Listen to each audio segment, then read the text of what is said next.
Well, hello everyone and welcome. I was told to come out here and say stuff because the ride's closing at 7, so they're going to wait till it clears before we actually start all the program stuff here. So, welcome everybody. Everybody here get to go on the ride? Yeah. All right. Thumbs up, right? Yes. Well, welcome. They're calling this Voyage Day, right? Voyage Day. Those of you that don't know me, I am Jeff Tucker. I work in entertainment. I work on a lot of the shows here. Last on, I worked on Trapped. And, who went through Trapped? I apologize for what was done to you in there. Who would go again? Yeah. So, we have a whole program we're going to show you about the ride. We have all sorts of stuff going on. We have prizes to give away. It's very cool.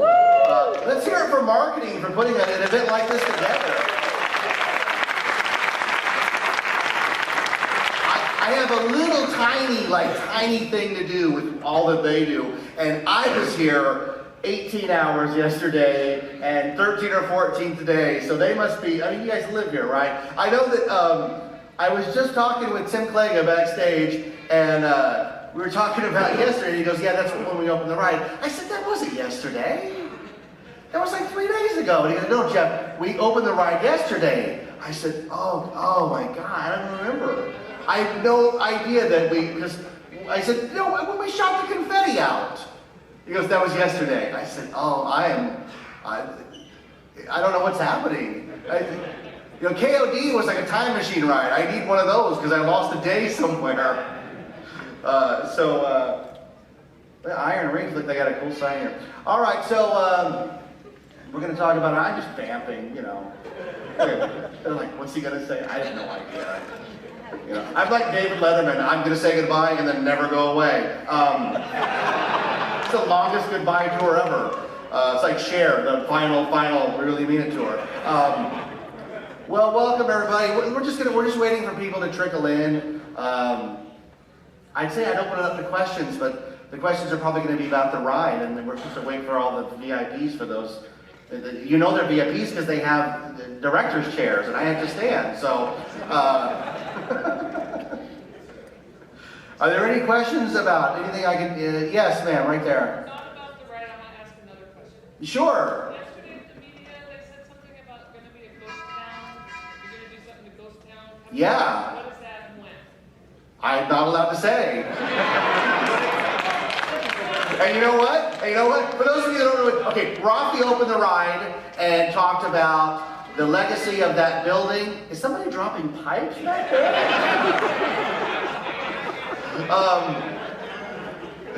It's like Marty McFly is overhead going to drop sand on me. So, Rafi opened the ride and said something to the effect of, we're working on something with Ghost Town. And I was like, thank you, Rafi, because you're about the 10,000th person to ask me about that. And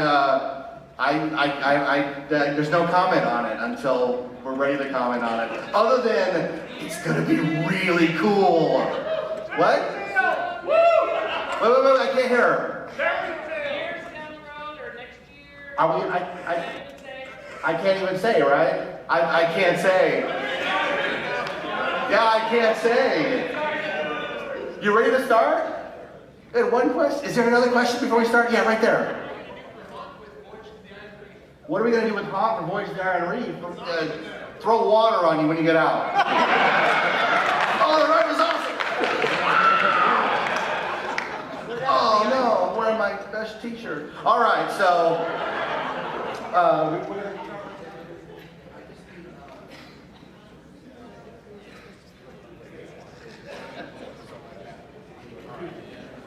All right, so we're going to go ahead and get started. Welcome to the Voyage Day of Iron Reef. We couldn't be happier that you're here. I actually get to start like I have energy now, right? This has been a long time in its construction. Getting that ride up was a mammoth undertaking, and we have the VIPs here who were responsible. Their teams were the people that put the ride together. So we're going to welcome them all. Please welcome, is it on the slide, or are we playing a video? Where did he go? You're supposed to be here. Jeff has the remote. Oh, now we're in trouble.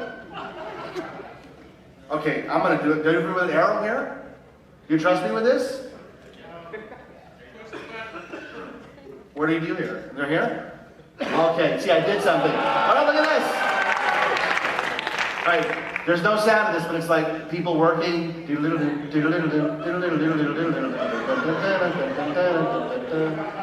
Or like, what's the old? We're putting the yellow thing on the track, and this is a light and a projector. Okay, there we go. Thank you. There it is. Surfacing tomorrow.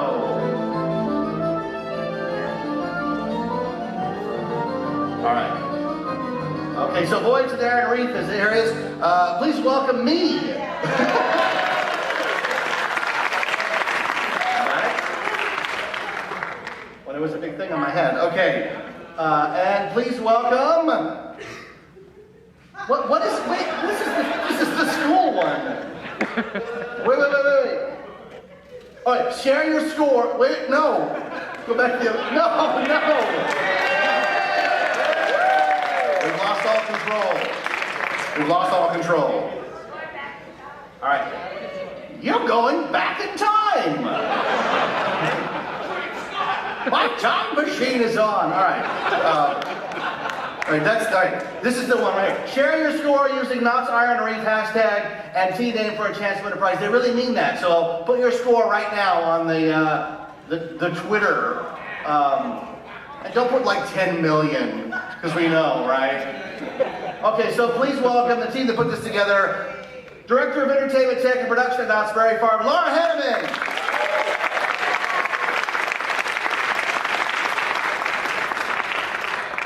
And there he is, VP of Maintenance at Knott's Berry Farm, Jeff Gahagan, who keeps going backwards and forwards.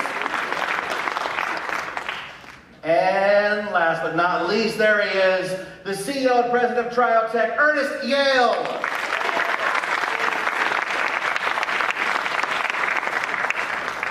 That picture makes it look like you're going to host the soup. All right, who's got the thing? Do you have the thing, or did you give it to? Because if I do it, who's gonna? I'm just gonna do it. All right. Yeah, I did it. There we go. Tech. Ernest, you want to take it from here? And I'll move the slides. You tell me. Hi guys, how are you? Can you hear me? So welcome to Knott's Berry Farm. You guys are very familiar with the park more than me. I've visited the park for the first time 3 years ago. And we walked to the previous dark ride, and we were walking with flashlights. And I didn't know that dark ride, and then suddenly I see like dinosaur. So it was pretty scary, and Rafi was saying, careful, don't fall there, I could have died that day. So we were thinking about, how can we do the next generation of dark ride? And obviously, you see these rides for $100 million, Disney and all that stuff, Universal. So obviously to do something on a lower budget, which we will not discuss, don't ask me, because I can't talk about money.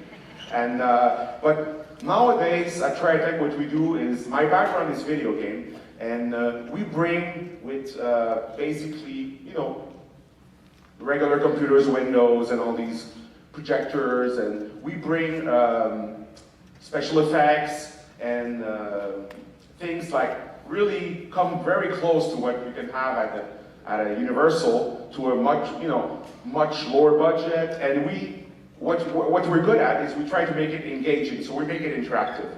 Our background is video games, so we want to pack all the targets, and you've tried the ride, so you've seen it how it is. So this is how we do it at Tech.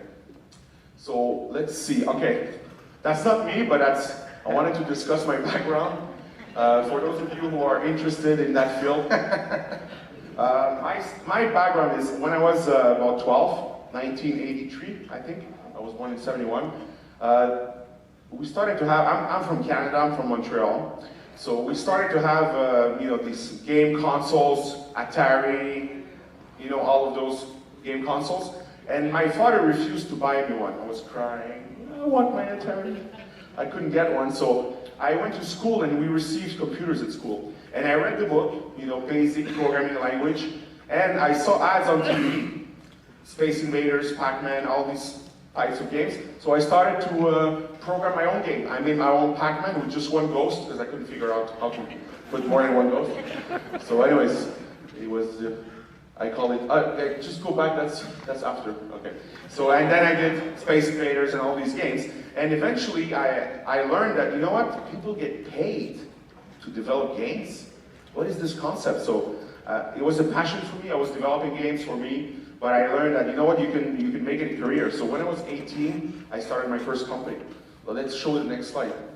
So we started TriTech in 1999, and of course the first product that we developed is like a video game.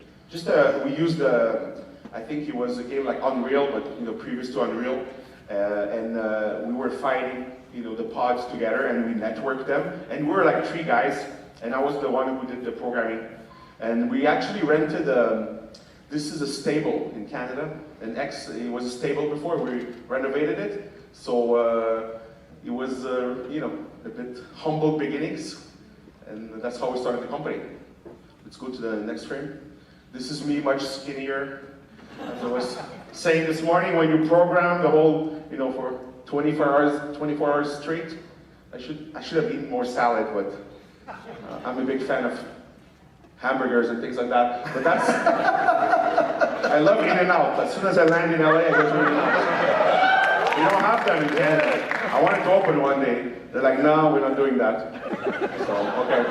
Which one? In-N-Out. Oh, In-N-Out. Oh, yeah. No, those are California, baby. Yeah, so. Anyways, one day I'll call it Out and In or something. I'll treat it. Put some mushrooms in the burgers. Canadian burgers. The next one is Voyage to the In-N-Out. Voyage to the burger.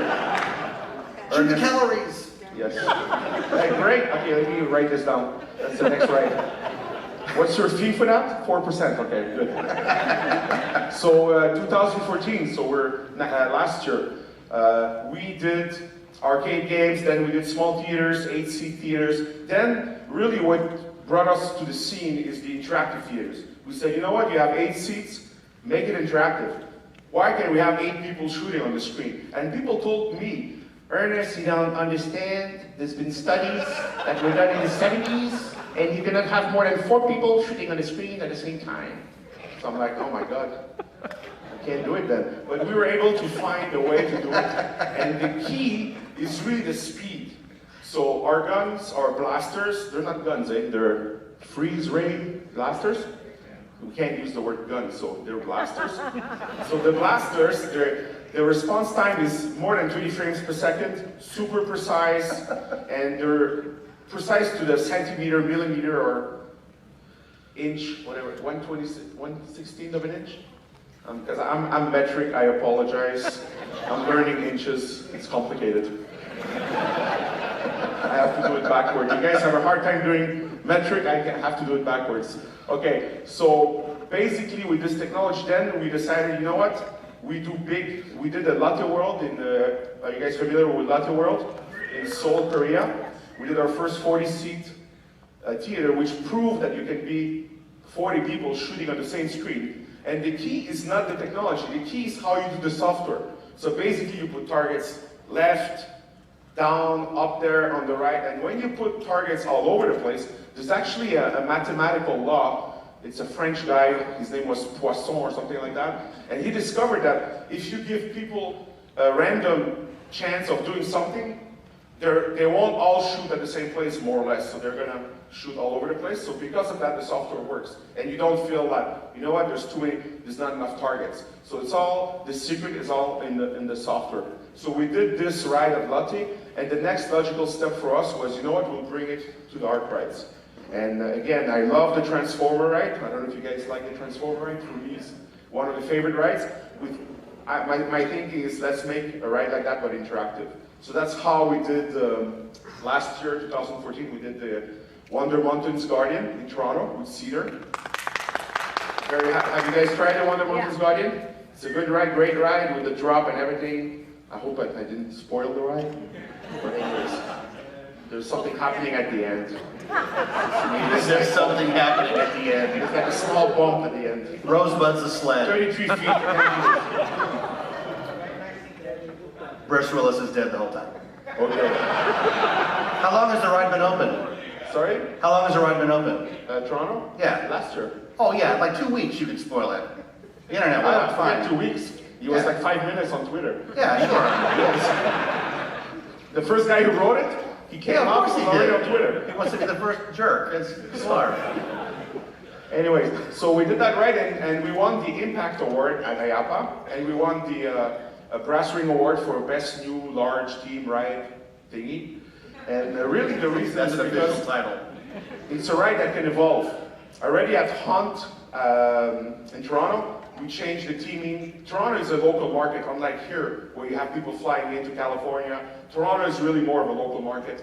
So they did the Hunt with the new software, and we did the zombie ride during Halloween. So IAPA told us that they call it the Impact Award because they think that this ride will be one, in 2014 was the ride that will influence the future the most because, you know, it's a ride that evolves over time.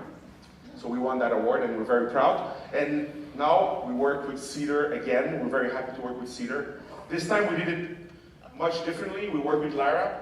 She came up with all the ideas, the teaming and everything, and she worked with Eric Marity, who's one of my he's my creative director, and that's how we developed the concept of the ride.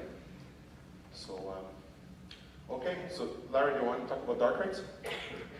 I'm sure. As you know, that we had Kingdom of the Dinosaurs in there, Fairy Tales, and it's been vacant for quite a while. So we were looking for something that is a dark ride that, you know, after doing Mine Ride and Long Ride, we're doing that. We found the importance of actually having a dark ride and something that's family friendly and immersive.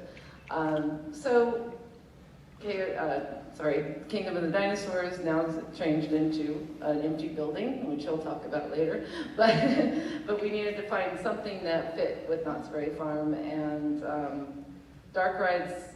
I mean, everybody loves a good dark ride, right? I mean, I do Halloween Haunt, as some of you know, and it's you know, walking through mazes and things like that. We try to make it immersive.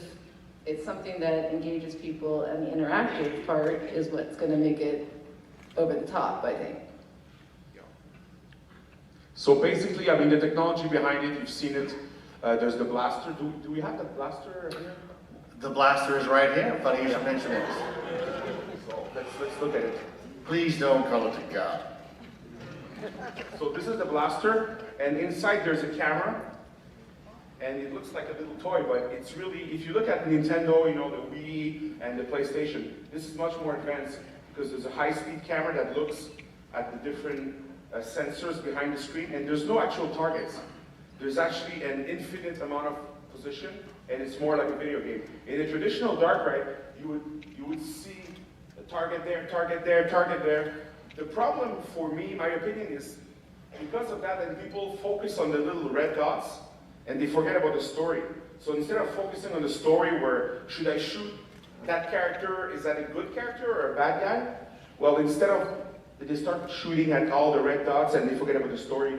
So we really want to make it more of a video game with a narrative, and where you have to think. One of our attractions is, like in Toronto, was zombies. So there's there's zombies and there's like good guys. So you have to think about where do you shoot.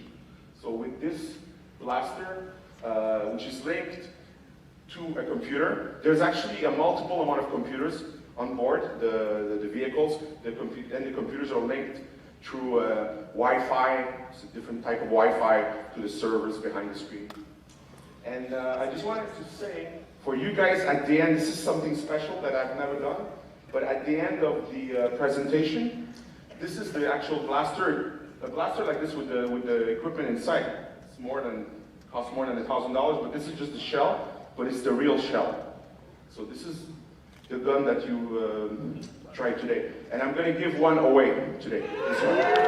So it's not a toy, it's an actual piece of a dark ride. And this in 10 years, no one will have this gun, so we'll find a way to give it away. later, okay? So keep it with you. Put it right in my office.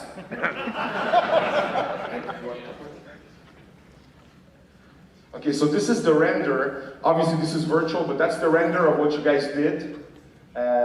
It's the way, when you develop these kinds of dark red, I travel 6 months a year, and I travel all around the world. So a lot of times for customers, they want to visualize what the dark red will look like. To be very frank, we did this after we built the ride. But I mean, because we didn't have the time. The schedule was very short. But to other people, I'll tell them that, you know what, this was the ride, and the customer approved it, and then they delivered the ride. The ride we built looks just like this. Yeah. Ideally, and if you look carefully, it's not, there's some subtle differences, so anyways. But ideally, you can understand the flow, and then we can discuss it with the customer, and then you can say, you know what, we don't want the second vehicle to turn like this, and we want this screen higher, this and that. What's interesting about the ride is that the second vehicle and the first vehicle, when you do the ride in the first and then the second, it's a bit different. It feels different because of the timing, obviously. So I would invite you guys who haven't done both vehicles to try both of the vehicles. But it's pretty much, to scale, and looks like, you see the wonderful teaming that Lara has worked on. And I think the main difference between what we did in Toronto and here is the teaming which was developed and really is married to the concept, so cyberpunk. Okay. Okay, the stats for the ride system, very interesting. 600 feet of track, 4 people per car, sitting side by side. Side by side, in Toronto, they're sitting back to back. And we felt there's a little, there's a screen in front of you, and there's a screen behind you. What happened is there was a bit of bleeding. So basically the light bounced from one screen to the other, and then it's not as sharp.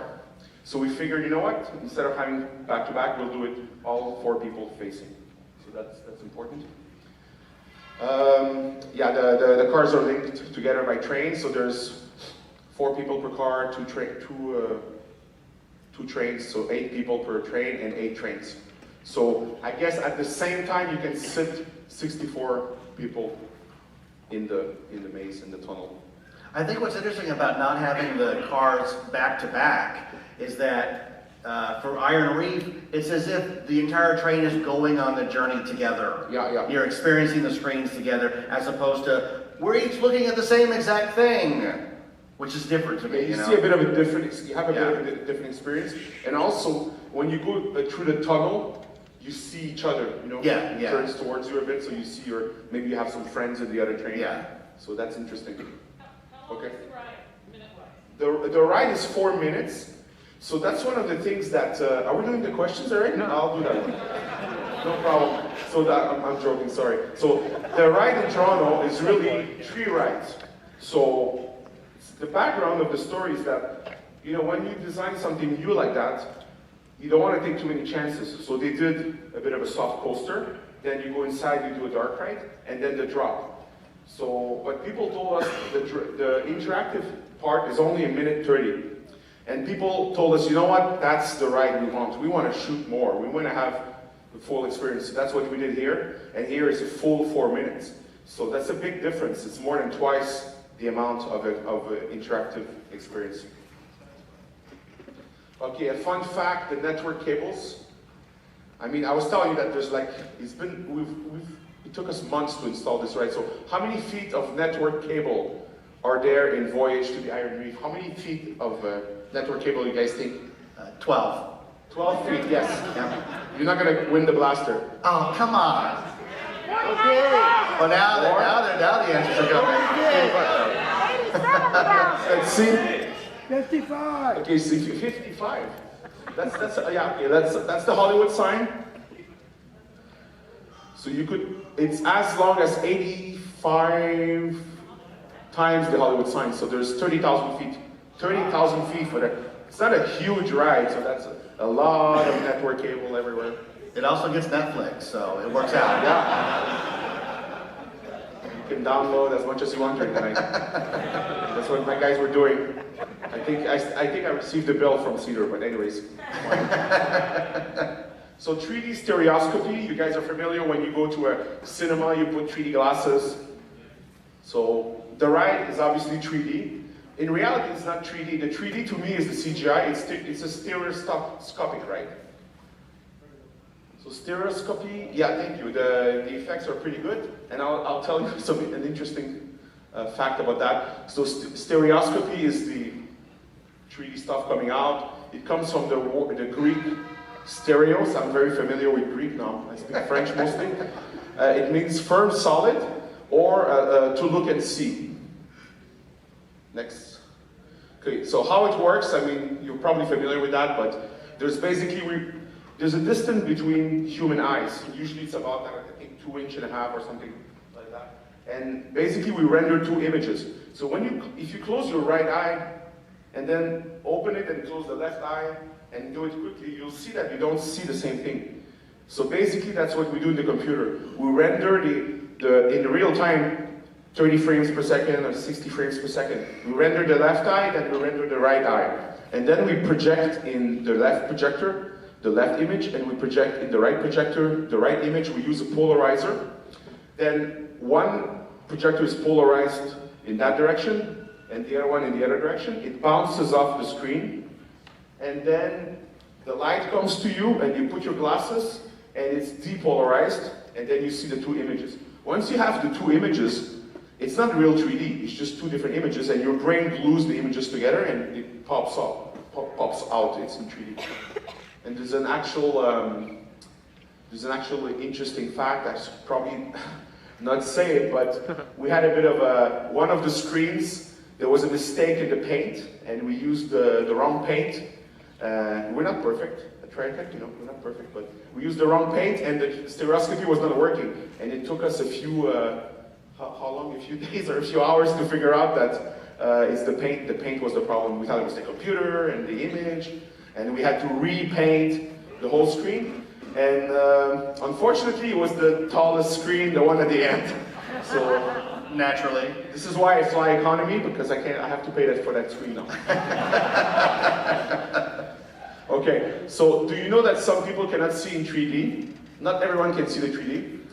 It's called stereo blind, people who can't see the 3D. About 2 to 12%, we don't know, because I guess they don't walk around and ask people, are you stereo blind?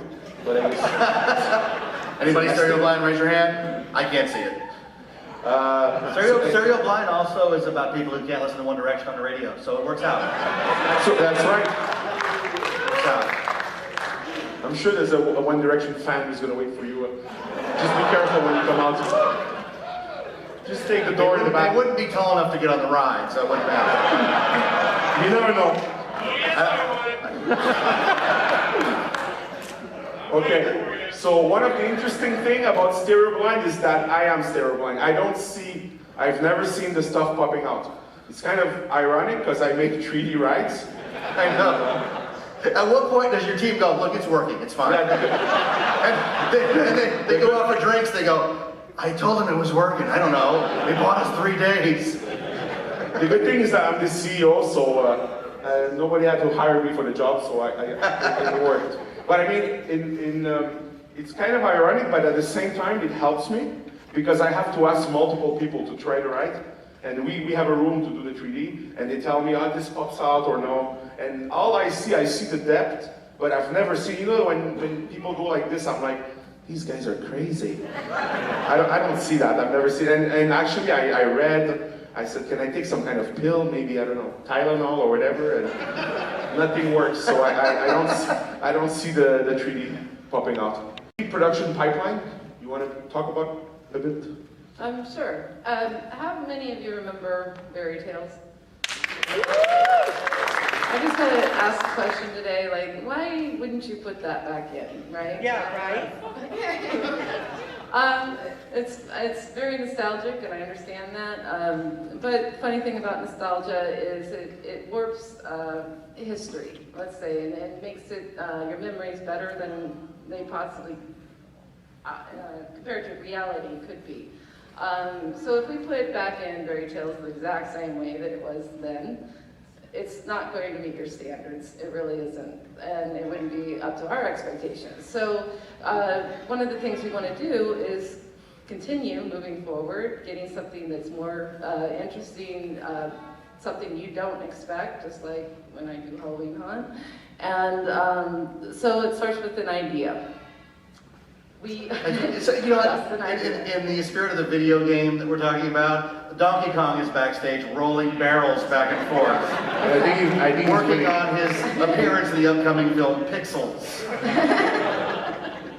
Exactly.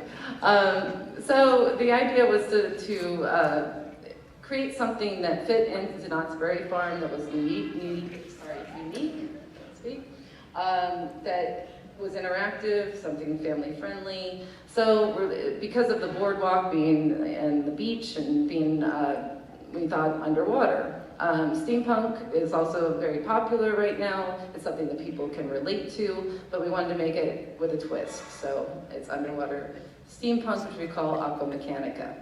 And my team, I have a great creative team, very talented staff that we sit around and talk about ideas all day. I wish we could, but we do.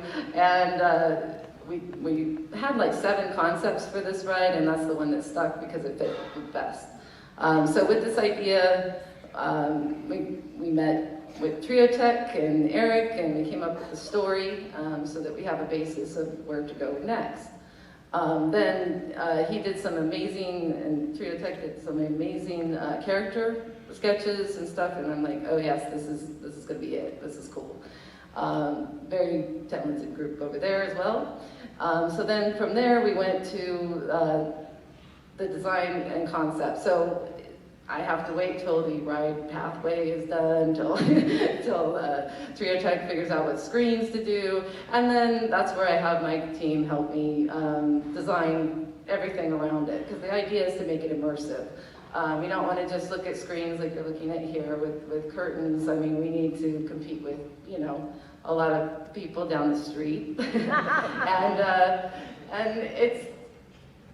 it's something that, I mean, it starts with just like a theatrical show or anything. We take design concepts and draft them, do paint renderings, and this is all to communicate what's up here to all the many people that have to do it and to make it a reality. So it was never the focus of our the whole ride. I mean, we always have the whole picture in our heads, you know what I mean, and what's important was the gaming. But at the same time, you have peripheral vision, you're going to see everything, even though you're focused and engaged. All that peripheral will make you feel like you're more underwater.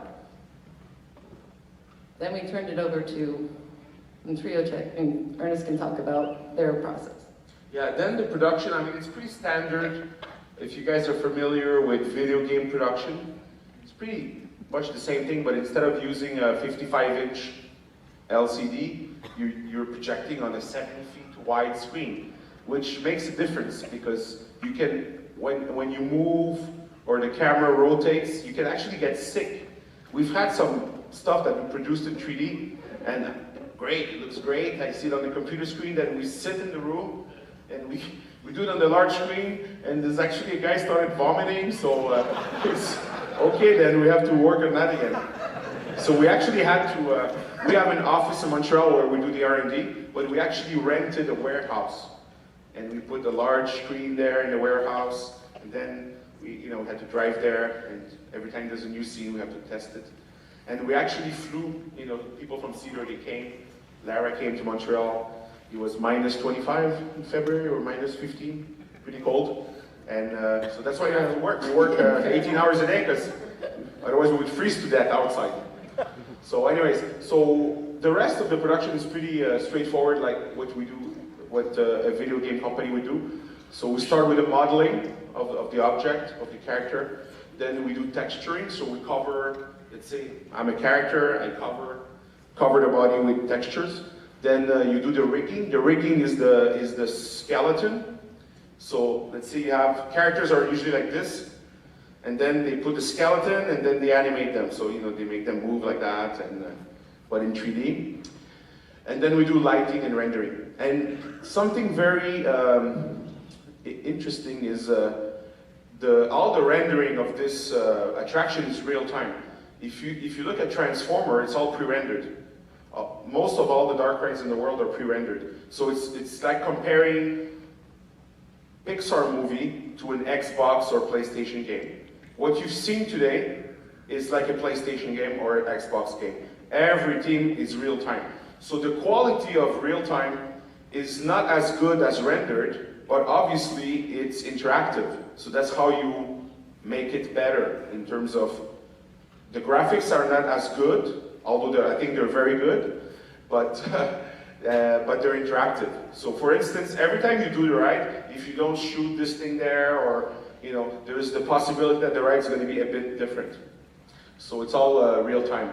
And then we add special effects, explosion, we color correct it, and then the final output is the frame that you would see. But the frame is actually a super large bitmap, let's say, that we render 60 times per second, or 20 times, I don't remember, it's at least 30 times per second, depending on the screen.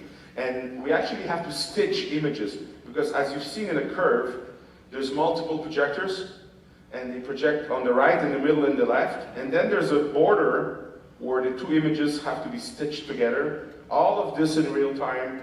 So, I mean, and there's a different angle, because it's coming from up like this, and it's not a square. It looks kind of like a pyramid or whatever, a trapezoid, or I don't remember my math classes, but it's a weird shape. And then there's a guy who actually does the stitching and the deformation of the polygons, and it's pretty complicated.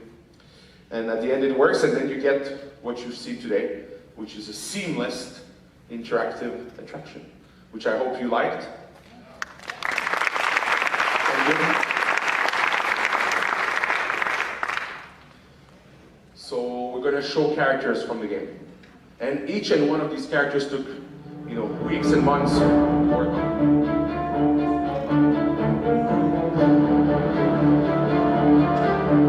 These are all, what do you call it? Aqua mechanical? Aqua mechanical. That eel, if you look carefully, there's a model of that eel in the right. Physical.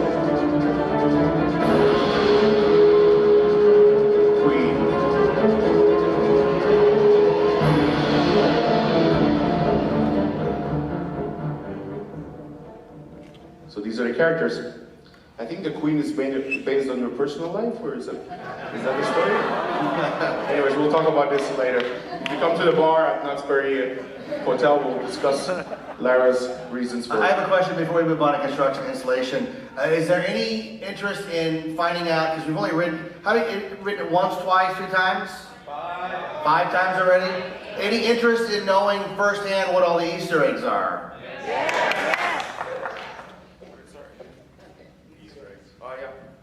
I can't talk about it. You want me to tell him? You guys want to know? Yeah. I want to know, yeah. We'll let you guys talk about it. Because otherwise there'll be 10 weeks of no and yes, I heard that one, I saw that, I saw Walter Knott flow by, I saw everything, I'm telling you. So. I think, Bill, there's a lot, and speaking about nostalgia, we did want to throw in something for everyone and nod to those past rides that were here. Since the whole story is based on the Siren or the Kraken Queen, like she's bored with ships. She wanted to take a park over to build her evil empire, and all these characters are basically her army. And the crabs are like the scavengers of the story. So they come out of the water, get the ride parts, and take them down. So we have a lot, down there, I guess, from the past. So there was the Fairy Tales car. Fairy Tales car, okay. Roaring 20 sign. Roaring 20 sign. And the Soapbox Racers sign. Soapbox Racers sign. I've not seen that one, so. You have to, uncover it. Yeah, oh nice. What else is in there? Hammerhead. Hammerhead is going around. Yeah. Cordelia Knott. Cordelia's in there? I don't think so. Is Cordelia Knott is the boat. Oh, the boat. Oh, right, okay. I thought it was like, well, there she goes. That's a woman. Oh, she's still baking pies. Is Windjammer in there? Is it what? Windjammer. No. No. Not even the creatures of the deep wanted it. You see the crab is like, nah, someone else. We tried to get the good memories. Or I love it. remember? I love it. Well, that's the kind of thing that people love, it's putting, hidden stuff and also, the targets that you have to shoot, which are, the stars, the medallion, call them, yeah, and which gives you more points. And I think one of the things that this is, we discussed it, we're talking about it today, but we could add Easter eggs, every season. Easter gives us the mandate, we'll do it. But I mean, that's the kind of idea that we can do. We could add Easter eggs, we could change the ride. So this is what I like about this media-based CGI technology, is that when you come every year, I mean, technically you could have a bit of a different experience. So, I like it because then when somebody goes and yells and goes, "You took that ride out," I go, "No, it's in there. It's in the ride." see strange stuff, like I've heard about the Mickey Mouse or something. What's that? I heard about Mickey Mouse. What is up with that? I saw it on Twitter. I don't know. Mickey Mouse? I don't know what it is. Someone wrote something on Twitter. I don't know what that is. There is a hidden Snoopy on the dock. Did you guys see that? No. Where? Another thing that was really cool about working with Trio Tech is the collaboration. I mean, John Cook helped me design a lot of the scenery and what you see in between the screens, like the ship and things like that. But he also came up with the underwater mines, which they actually included in their screens, so that, and that's kind of my favorite thing to shoot, although you don't get any points, which is probably why I'm really bad at gaming. But but it blows up. That's just a rumor. I heard that today. And we have to double check, but I think it's a rumor. I'm not sure. I never get any points. That's good at the game. That's not because of the... What does shooting the medallions do? Sorry? Those are bonus points. Bonus points, okay. Yeah. People have asked, and I don't know the answer, so. But I'm pretty sure opened that yesterday. shoot the mine, you get points. I'm pretty sure. Otherwise, we'll fix that tonight and you can play tomorrow. Because they're fun, at least it's the only thing that blows up in the ride. And then like the medallion, I pulled that out into the midway on top of the gazebo. All right. Can I talk about the construction? Yes, construction and installation, Mr. Gahagan. I didn't build anything, So we're ready. So we started out with this project over a year ago, and it was named Iron Reef. So I thought, wow, they're going to love it. We're going to get the B&M intimate sponsored floorless stand-up coaster. And I'm like, wow, we're ready to go. And then they said, you're going to fit it in this 20,000 square foot building. So we changed direction a little bit and went from there. I'm going to take you through what we did. We actually started demoing the ride last year, midsummer in the evening, so nobody knew what was going on. And we were actually removing 2 rides. We talked about Kingdom of the Dinosaurs and Fairy Tales. They were both actually in there. Kingdom of the Dinosaurs, if you don't know, was built right on top, literally, of some of it. The frog pond, for those of you that remember, was still in there, had water in it. There was other things like that. It was a little moldy.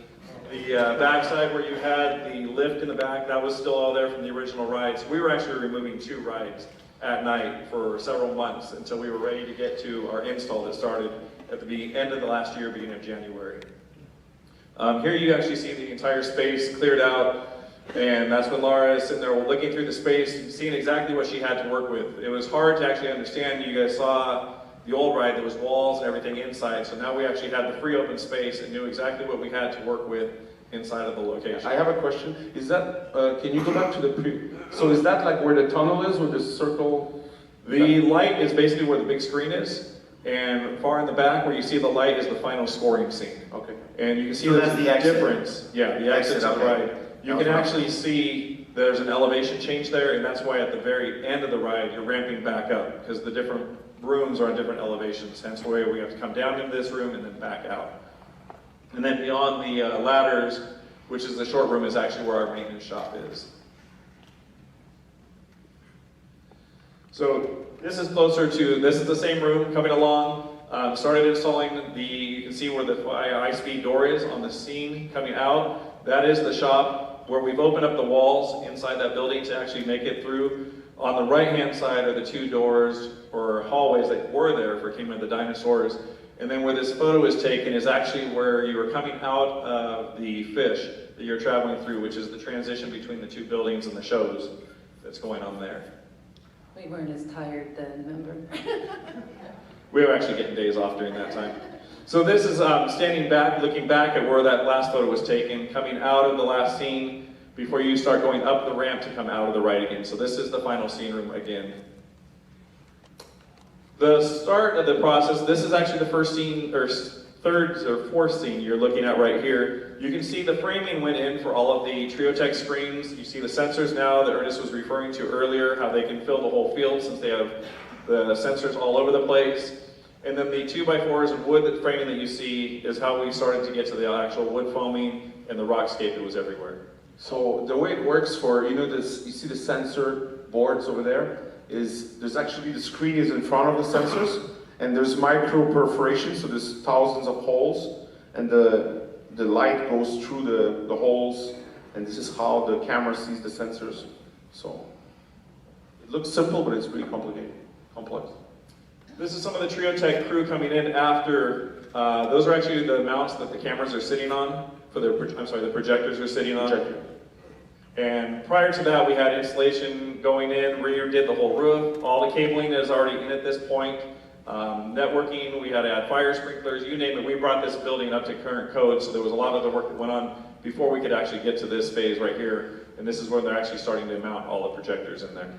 If you see, like, the projectors are suspended on like these structures, and we had some instances around the world where, you know, if the building moves just slightly because of the vehicle, if the projector moves like 1/32 of an inch, or because of the distance, the whole image vibrates. So it's really, it has to be, it's kind of a dampening, and it's, I think you saw the ride, it's pretty stable, but it's a lot of work to make sure that the projector don't move, and they really have to be stabilized. You'll notice this projector also, and then the last scene, these are some of the projectors going in. The fact that it says protect all sensitive elements, it was crucial during this project. The projectors are not your just typical go to Walmart and buy a projector to throw on your wall and watch the video at home. Thousands of dollars for these, and the screens. We had to protect all of the screens, and I think it's actually, you can see them here, where the screens are again. We had to protect all of those, and you'll see in another photo as we go on, the screens, we had to make sure there was no dust or anything on those screens. Think of your car window. If you have any dust on there, you can't see through it as clear, you put your finger on it and smear it, you're going to ruin that screen, which is going to ruin the 3D imagery. So it was important for us to protect everything as we were going on during this whole project. At this phase, you can see that the actual mesh is going onto all of it, and this is the actual base for all of the foam that got applied in the ride to give it the texture and the rock work throughout the entire attraction. There are some places, of course, where we didn't have a lot of room for theming, but you still would see it, you know. So, and thanks to my great lighting designer, James Sidler, he made sure that you saw just enough, but not too much for a distraction. So this was done in-house, the mural that you see after the first scene, and it shows the detail that they took from the concept art from Triotech and made it big, so it just kept carrying that theme through. All this foam was sprayed and applied by the Mad Foamer, actually, and we got it coated, but all of this had to be painted, again, by my crew. And they do a scenic paint technique and spattering and make it look like rock work to match the screen match the screen. One of the things you'll notice on the almost center, little to the right, is those screens are actually now been installed. We actually had to put the actual surface up before we did the rock work because we couldn't do it after the fact. So that's more of the protection we had to do to make sure that when we took everything down, the actual 3D imagery would be working through the whole ride. This is also, John Cook designed this area just to re-emphasize the fact that you're going down into the water. In this room, we have the fog curtain too to kind of separate the you know, being in this elevator, if you will, to actually going underwater. And all this is done in-house by my scenic carpenters and scenic artists, and make it look like metal. And all that was carved by hand, with all the out of foam. So I mean, there's a lot of theatrical elements that we used in there. If you didn't see this scene, it's because it's seen very briefly. It's right as you're going in to see the submarine, the first one as you're dropping down. You first go into that scene and you're looking to the right and instantly spin to the left. But if we didn't do that, it's back to the comment we made earlier that you'd be traveling through a warehouse. So we wanted to fill all the stuff in the entire ride, so it wasn't just the game and our track, it was everything else to make it a total immersive, interactive ride. And I made props come in and put barnacles and rivets on everything, so individually. Yeah, so well, they started installing screens, but if you notice, now that I've made the bottom of the screen not just a flat screen, Trader Tech had to come in and do the masking so it wouldn't project onto the rock and look warped or funny. Yeah, so basically, if you go back so basically, because if you project, the projector is square, okay? So if you project straight, you're gonna hit part of the screen and you're gonna hit the rock. And the rock's gonna be bright, so we actually had someone fly from Canada and just cut every scene in the software. So basically, we're projecting black on top of the rock, and we're projecting a bright blue on the water, whatever, in the little holes. So that took a few days, and that was kind of like a lot of work, but it makes it more, you know, a lot of times in this kind of attraction is the details that makes it, you know, believable.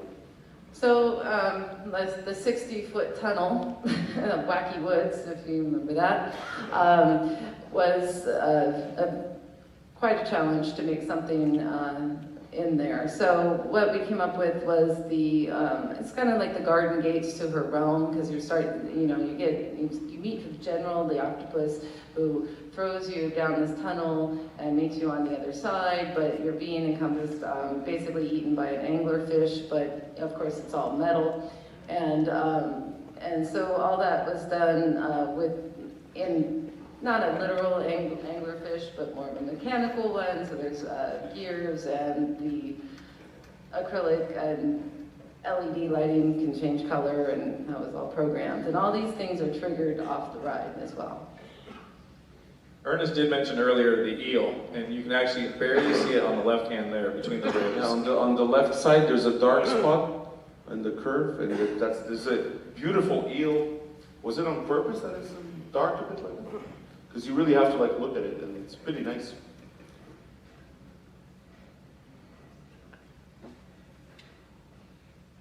Am I going to talk about that? Okay, so that's the final screen. I mean, we've never worked with a screen like that. It's a world premiere because it's the largest interactive screen in the world. There's not a lot of interactive screens in the world, but that's the largest one. And it's actually a company, what's the name of the company? Phoenix Rising. These are the guys who did some of the Harry Potter work. So because the screen, we wanted to have something super immersive, that's kind of like curved and up. Look at the guys on the right. I took that photo with a fisheye. It's so big that you need a fisheye. We actually had to build a structure behind the screen to hold it. So just to give you an idea, a screen like that, for the same size, probably cost as much as, without getting into numbers, 5 to 6 times more, just because of the curve and because it's, if I put a flat screen instead of, so it was a lot of work. And can we go maybe to the next? Okay, if you look, these are some of my Triotech guys, and if you look carefully there, in the structure there's like black spots, because then there's the sensors, and we can't put the board because the screen is not perforated anymore, so we had to drill the holes and paint them over with a special texture, and so the blaster would still, the camera would still see these sensors, and anyways, it was a lot of work, We had to do it in simulation software, And you see the size of the screen. And I think, who are these characters there? I said this was a touching picture of a father showing his child the big screen. Yeah, they should hold hands. One day, son, this will all be yours. I hate you, Dad. What? This was, yeah, we're gonna watch Ernest Goes to Camp on the screen tonight, son. Thank you. I got teased a lot in school with that movie. Don't remind me bad memories. Oh, I didn't even make that reference. And there was Ernest, there was a lot of Ernest movies. I was tortured at school. You see, you know, he was beloved here because of the Cerritos Auto Square, so Not in Canada. we had him first. Not in Canada. Okay, so that's a picture of the inside of the vehicle. There's a lot of, if you look at the speakers, it's injected sound, so that's a choice we made. We don't use the sound in some of the dark rides when we started, we made the sound in the room. But now the sound is in the vehicle, and it's actually individual. If you look at the speakers behind, that's MC, she's one of our project manager, and she, basically the sound comes around your ears, and so when you shoot with the blaster, only you hear the sound. In the beginning, we had a prototype where people were shooting, and then you hear 8 people shooting, and it's kind of like, you know, you don't know what you're doing. So now the sound is injected individually per person. And there's also the fans that blow air on you, which is very important. I think the air, the wind is very important. And obviously the score. And we use the blue light because it fits more the environment. And yeah, so that's the, and I want to talk about MC. I mean, she's a project manager. She's not here because she stayed like 7 weeks here. And she told me when I hired her, when she studied in school, she wanted to build roller coasters, so she went for engineering school to build coasters in Montreal. And she finished her school, and obviously there's no roller coaster manufacturer in Montreal, so she worked in electronic arts, as a project manager on video games. But then she's, a few years ago, she saw our company, and she's an enthusiastic, and then really I think she was on some of your boards. I mean, she's someone hidden there, and she's commenting, and she travels around the world during her vacation. She has like a coaster counter, she knows how many coasters she did. And eventually she came and worked for us, so she builds dark ride. This morning we were talking to kids, and just to show you that sometimes you have a passion, it takes time to get there, but eventually if you focus on your passion, you'll get there. So she's a bit like me, enthusiastic about, we love what we do at Trade. So. Okay, so that's the vehicle. I was talking to Colby. Where's Colby? He's here. Anyways, earlier, and he was asking me about the panel in the front. So obviously, you see some of the computers and the boards and the sensors. There's things like that. No, the sensors actually are not there, but there's the controllers to see the sensors of the camera. So we use industrial-grade computers. Basically, because like the project in Canada Wonderland, it was, it's a coaster, so it moves a lot, so we don't want to have problems with the computers. There's no moving parts, obviously solid state hard drives and things like that. So then you see the inside of the computer. They're actually pretty small, but there's a lot of computers, and you see behind the controllers for the vehicle, which is Art Engineering from Germany, who built the vehicle. This is the same company who did the vehicles in Canada Wonderland, and we worked with them for the second time. And you see the scoring at the end there. Yeah, the blaster. Yes. So we had like probably 5 different versions of that blaster. We did first a big one. Then one of my employees brought like his young children, 7-year-old, and they couldn't even hold the gun. So we had to work. In the end, what we did is we used. Make sure it's not synchronized. Come on, quicker. There's a bit of lag. Exactly. He makes models of all the rides. I know. He asked me. He's made 3 while he's been sitting in here. I connected with him on Facebook. He asked me, "Can you send me blueprints of Wonder Mountain's Guardian?" I'm like, "Oh yeah, I can't send you like the actual blueprints, but so then he sends me drawings. I think the ride looks like this. Is it right?" So then I'm like, okay, he's never going to give up, so we pointed him in the right direction, and he did a beautiful model. He does the same with me. I'm not even in design, so. And then is this what your office looks like? And I'm like, how do you know that? He built a whole model of me not doing any work. It's amazing. I mean, I love it. He's passionate about that, and I was passionate about making video games, so. I only know what the minion ride is because of his model. I've not been on the thing, so. What? All right, we're gonna do Q&A. You ready? You bring the lights up a little. There they are. There's people here. It was like 12 people. Okay, I'll stay. I'll sit down. All right, right here, ma'am, right here in the front. Alright, the first screen that you see in the ride, there's nothing to actually shoot at. Why did you make that decision? Yeah, I mean, the first screen, it's basically an introduction. So we wanted people to focus on the story and you're going on the water. And I figured, you would shoot on the instruments. It's not very nice, so, but, actually it's just to put you inside the story. I'm sorry, go ahead. Yeah, and again, this ride is designed eventually to be, we can upgrade the ride and, update the story. So by having this screen, we can introduce, the story basically there. So that's why we did it. But I mean, technically we could have put sensors and we could have shot on that screen, but we figured there's enough shooting for 4 minutes that should be enough. Well, yeah, I think that from the layman's point of view, there was a question of, well, how could you be underwater if you're on the second floor? That's what I heard the whole time, and I'm like, I don't know, I'm not part of the team, I don't know. Have you heard about the movie Waterworld? Well, yeah, you're dropping into the water, so the first screen explains how you get into the water. Plus, also, you have to understand, everybody in the theme park's coming out of the bright sun, for the most part. So the first room and a half is designed to let your eyes adjust before you have to start keeping score. So I think it works very well. So, who else? How about right here? Similar question. The first room, the cars pivot toward what's a furnace or a boiler or something. Larry, can you explain that steaming?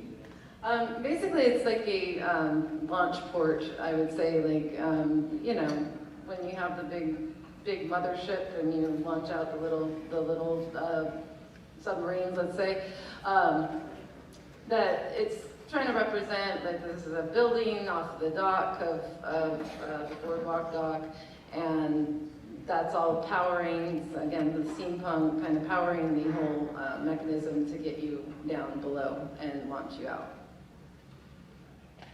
Right here. I know that you spoke briefly about other concepts for the ride that kind of existed before you landed on this concept.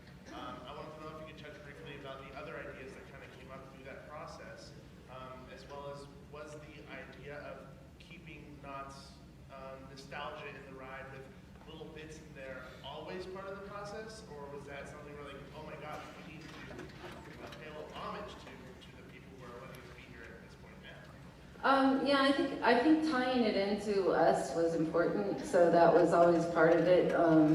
And there's a lot of love for fairy tales, as you know, and I love it too. So I mean, it's just something to we thought it would be fun. You know what I mean? To do that. Some of the other concepts, I mean, we went everywhere. So I mean, from aliens to cowboys to storybooks to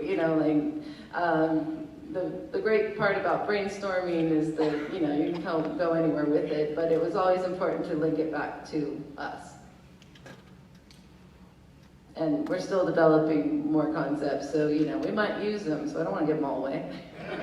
Back there. You did already. I was wondering about how you determine the score. Is there like if you're going to a high score? Yeah, I mean, maybe I can answer on purpose. I don't know the details because my programmers are hiding it because they want to have the best score. I think I did 186,000, and I was writing with my technical director, Mark Zabik, and I'm like, wow, 186. And he did 290,000.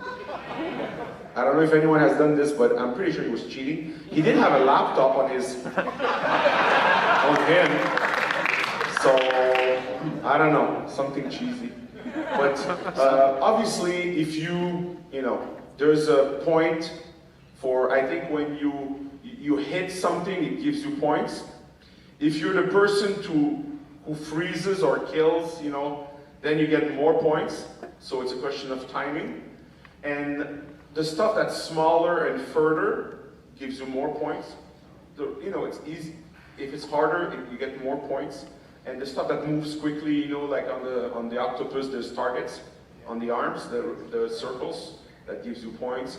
The mine thing, that's a whole debate. I'm pretty sure you get points, but Lara thinks you don't get points, so we'll have to settle that. Maybe it's just me. But again, I don't know the exact details, but we have, there's rules, and it makes sense in the end.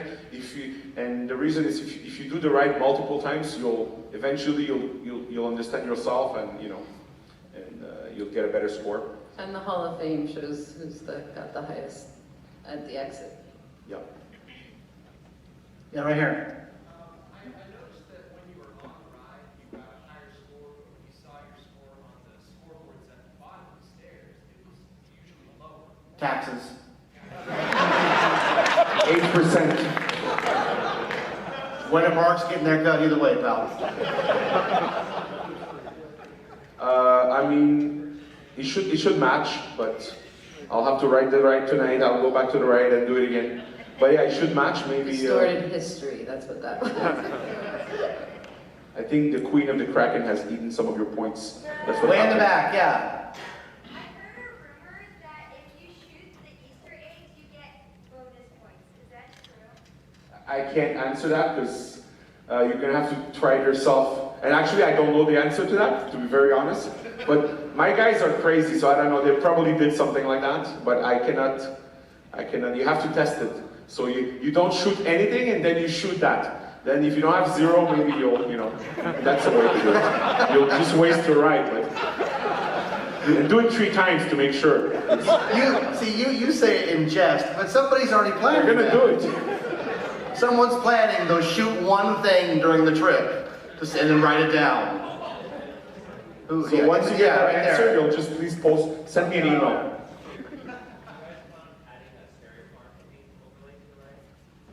Scary Farm overlay. We got that question already, so. Yeah, we did it in Toronto. It's no secret, so I can't hide it.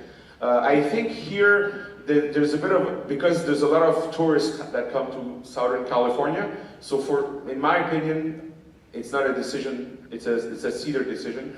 But the ride's going to run at least for a year as is, because they want everyone, people who come in October, people who come. Some people come for haunt, and it's the only time that they come during the year. So, and we want them to do the ride. So I don't think they're going to do it this year. But for sure, the technology is all there, and unless some alien kidnaps me or my team, for sure in the future we'll do these themed rides, seasonal or updates to the ride. Right here. Is it true that in the final scene with the Kraken Queen, if no one shoots at the Queen and she doesn't explode, she just laughs? Okay, you're gonna have to. That's a rumor. You're gonna have to. I don't know. I don't know the answer. Again, we need 4 volunteers who don't shoot at the Queen. Hey, listen. Let us know what happens. I once got an entire Jeep not to look at Mara, and we still went on the stupid ride. So.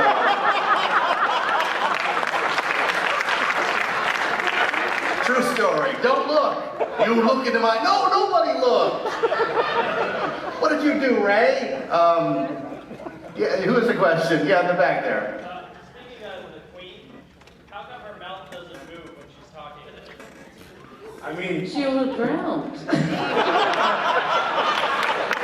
that's true. I want to say we messed it up because she spoke French in Montreal and we had to change the language, but I think her answer is better. She's underwater. Don't you? Salt water. Yeah. Right here, yeah. Yeah, your blasters are tied in with the screen, right? So while you're going through the ride, your blasters are cut off as you leave the screen. And it leaves you with a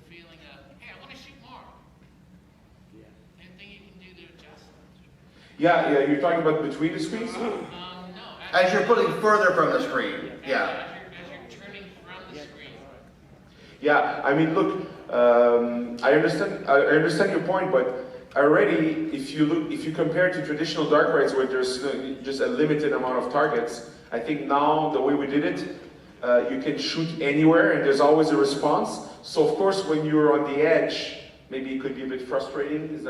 That's what you mean? How far away from the screen does it stop keeping score, I think is the question. I mean, as long as the gun sees the targets and there's no obstruction, there could be an obstruction if you're turning and someone is in line of sight. It's like it works a bit like the GPS system. So if your GPS only sees 3 satellites, it's not gonna work. So it's a bit like that.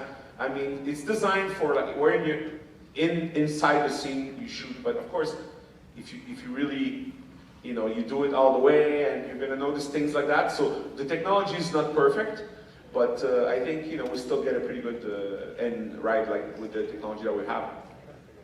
Right here in the front. Well, I'll say it. I think this kicks Toy Story Mania's ass. I can't say it. I can't say it. You can't say it. So you'll bleep it out.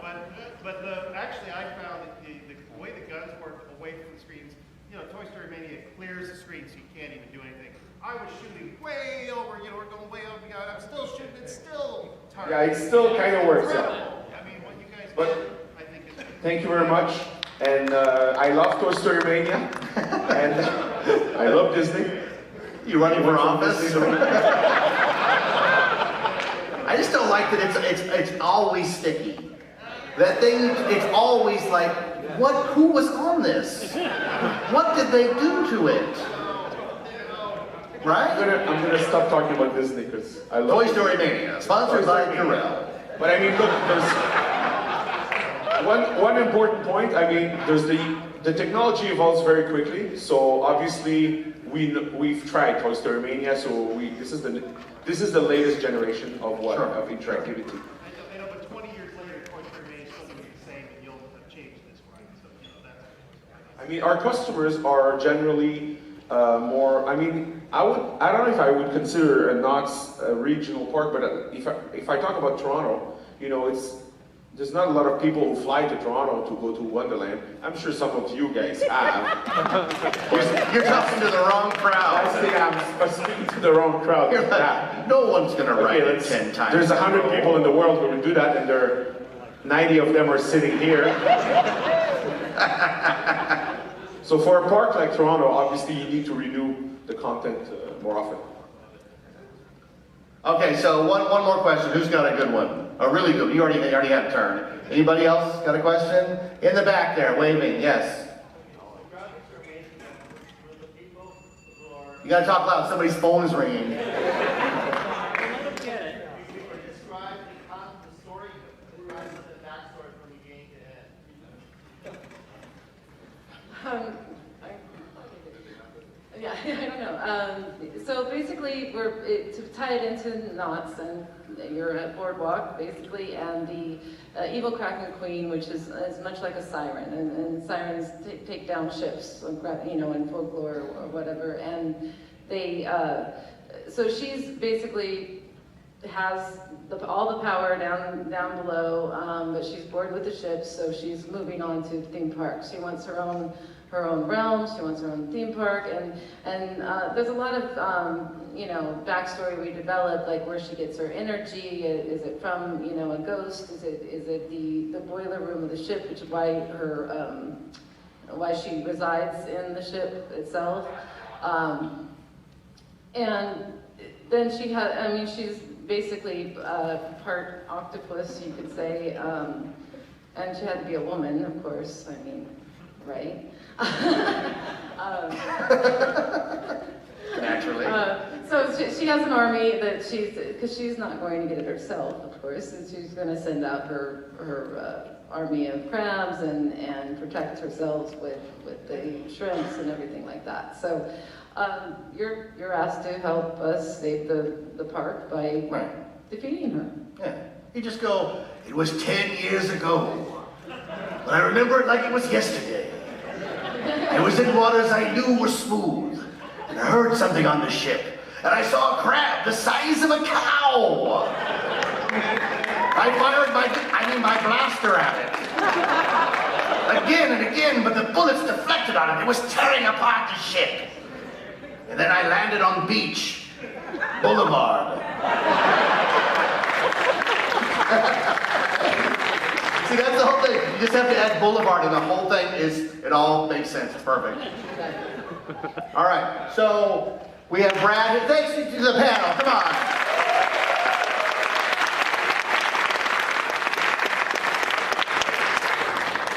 All right, we're going to give out prizes. All right, this one. We have an Iron Reef. You throw it's a USB drive. Yeah, I'll throw some out. Sure. What do you want to give out? A coffee mug? We'll throw the coffee mug out. Cut giant stickers. What do you want to do?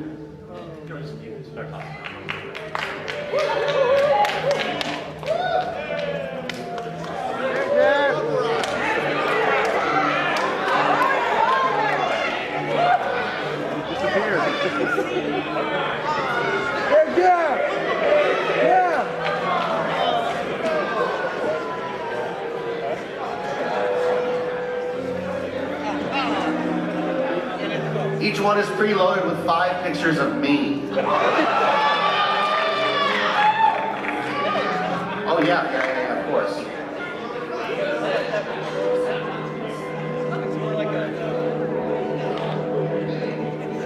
Danny Bradfield? Is Danny Bradfield here? Danny, you want a coffee mug?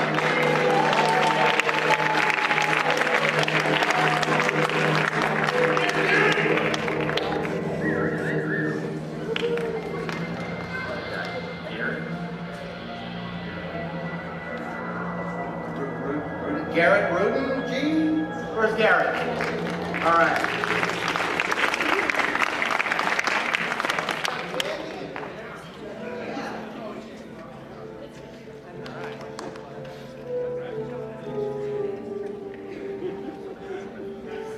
The Phoenix?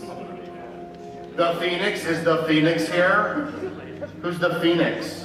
You want a snow globe, Mr. Phoenix?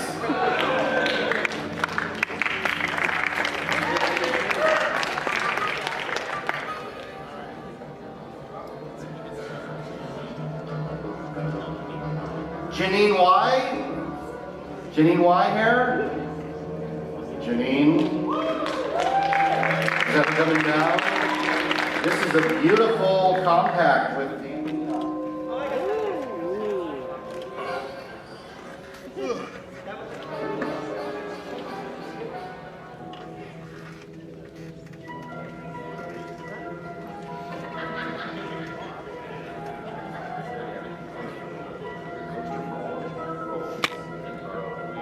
All right, we have a magnet, final one, the coaster roll. Oh, here it is.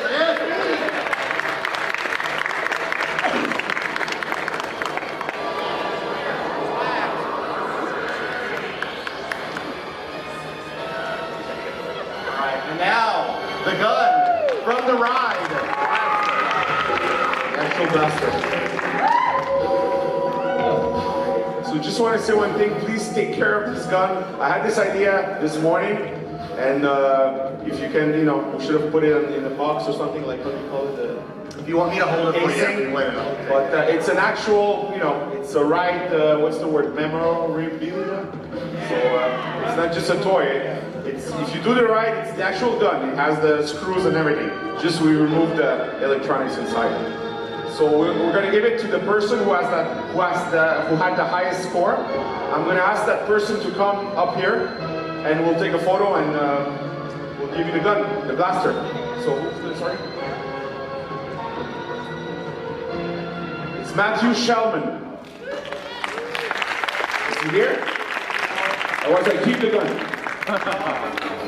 Nobody said I could take over. He's not here? Matthew's not for speeches, but I'll say thanks. I'll accept on Matthew's behalf. Are you sure? boy, he's gonna be really upset.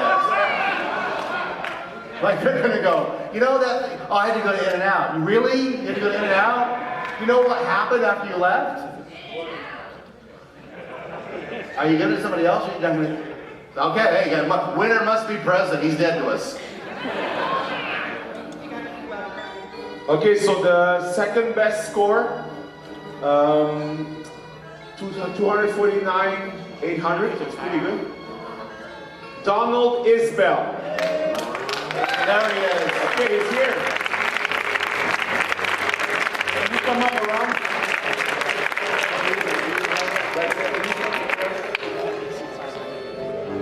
Hey, thanks to everybody for coming out for Voyage Day. I want to thank all of our panelists, Laura, Jeff, and Ernest. Thank you all for coming. I'm Jeff Tucker on behalf of Knott's Marketing.